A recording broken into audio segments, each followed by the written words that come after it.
Bom, perceba que na conversa de agora há pouco, nós falamos de algumas medidas adotadas pela Igreja Católica que visavam muito mais reafirmar suas práticas, que visavam muito mais fazer com que o seu poder fosse mantido e ampliado, né? E nessa conversa de agora nós vamos falar de duas medidas que a principal finalidade era combater fortemente todos aqueles e todas aquelas que criticaram as medidas adotadas pela Igreja Católica, né? E quais são, Nicolau, essas duas medidas muito importantes, né? Nós temos o Tribunal do Santo Ofício, né? Que funcionou como uma espécie de tribunal de inquisição, alguém que reunia pessoas e essas pessoas teriam que dizer o que fez e por que fez, e dito isso, eram punidos de forma severa.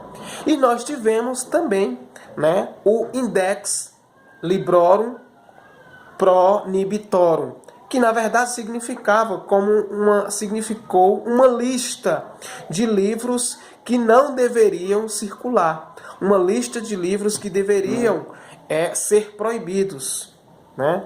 Enfim, mas vamos tratar de forma específica de cada uma dessas duas medidas.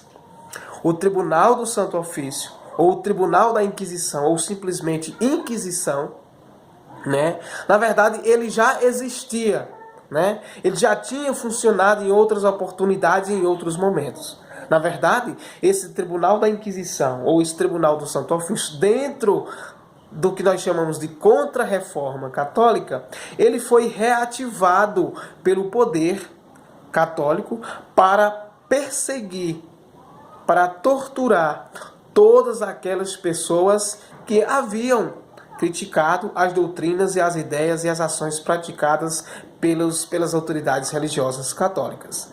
Milhares de pessoas, inclusive, foram massacradas, foram perseguidas, foram torturadas, né? Foram mortas, né? Eu poderia citar, né, um dos grandes exemplos para a ciência, né? Não só para a ciência europeia, não só para a ciência, enfim, mas para a ciência como um todo, né? Essa pessoa, esse cientista que sofreu as consequências do seu pensamento avançado para a época, mas que foi duramente perseguido pela Igreja Católica, foi o cientista Galileu Galilei, né? Grandes expoentes cientistas como Galileu Galilei, por exemplo, foram julgados no Tribunal do Santo Ofício, no Tribunal da da Inquisição, inclusive, e foram taxados e foram vistos como hereges, como heréticos. E o que é isso, Nicolau? Hereges ou heréticos? Nós já dissemos em outras oportunidades. Hereges ou heréticos eram todas aquelas pessoas que não seguiam as ideias, as doutrinas católicas, tá bom? E ainda hoje esse termo herege é utilizado por algumas pessoas religiosas, principalmente vindas da linhagem protestante. Tá bom? A Igreja Católica pratica esse termo ainda, mas é visto também e principalmente por membros protestantes. Tá bom?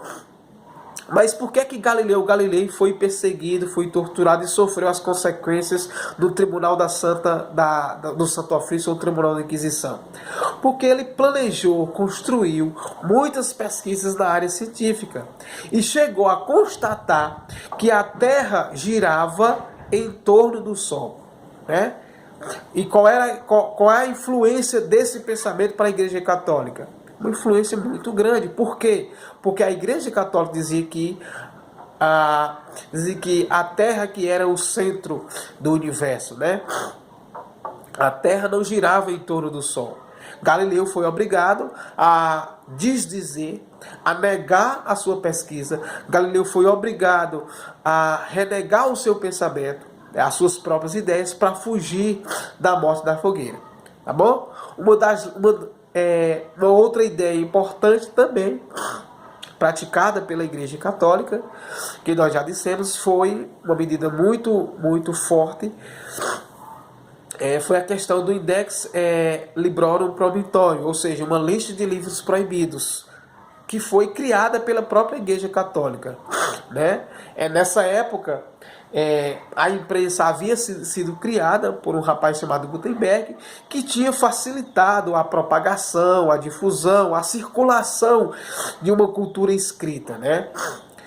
E essa questão de lista de livros proibidos indicava todas aquelas escritas que não deveriam circular, né? Que deveriam ser proibidos de ser adotados pelos próprios católicos, tal como o Elogio da Loucura, do Erasmo de Roterdã, o Decameron, de Boccaccio, né? As obras, por exemplo, de Maquiavel, de Isaac Newton, de Nicolau Copérnico, né? Livros, por exemplo, de ordem religiosa luteranas ou calvinistas também foram proibidos. Enfim, esse index, simplesmente o index, ou Index Librorum Prohibitorum, né? Dizia justamente quais livros deveriam ser alvos de circulação, né? Qual livros deveriam ser lidos pelos católicos, tá bom? Esses que eu citei, como por exemplo o Elogio da Loucura, o Decameron, as obras de Maquiavel, de Isaac Newton, de Nicolau Copérnico, todas elas foram proibidas, e também aqueles que tinham sido escritos por pessoas que eram ou luteranas ou calvinistas não deveriam circular, tá bom? O index, ele era atualizado periodicamente, né? Mas ele acabou sendo extinto 4 séculos depois, mais ou menos, já no século XX, século passado, tá bom? Mais ou menos na década de 60 do século XX, o index ele foi extinto, ou seja, ele acabou. Finalizando com a Contra-Reforma, a Igreja Católica ela conseguiu conseguiu evitar o avanço muito maior do protestantismo em alguns países, né, principalmente na Itália, e principalmente em Portugal e na Espanha também, tá bom? Enfim, essa Contra-Reforma ela acabou de uma certa maneira evitando, né, um estrago para ela, a Igreja Católica, e não um estrago para a humanidade. Ela conseguiu evitar um estrago muito maior nessa questão de perca de fiéis e perca de poder político e econômico. Perfeito? Espero que vocês tenham entendido. Estudem essa questão da Contra-Reforma, estuda a questão da Reforma Protestante e todas as temáticas que nós já falamos aqui. Perfeito? Um abraço virtual a todos e a todas.